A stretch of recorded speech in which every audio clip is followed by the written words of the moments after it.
Welcome to Man Does Tech, where I solve the problems you didn't even know you had. You begin by measuring ingredients precisely. 1 cup milk and 2 tablespoons of cocoa or chocolate chips.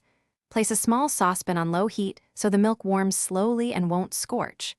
Add sugar and a pinch of salt now so they dissolve evenly. Whisking while heating distributes flavor.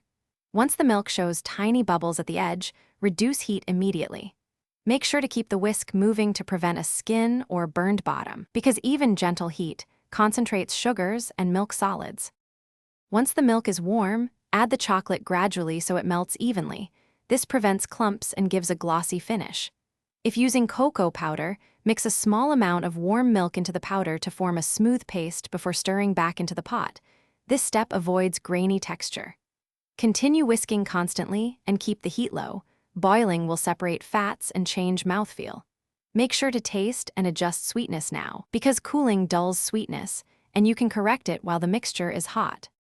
You finish by removing the saucepan when the drink reaches the desired thickness. Steam and a slight coat on the whisk are good cues.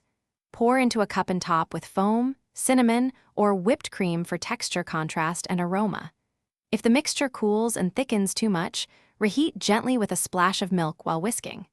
If it becomes grainy, strain through a fine sieve or blend briefly to smooth. This fixes separation and restores a silky mouthfeel, so your chocolate is enjoyable every time.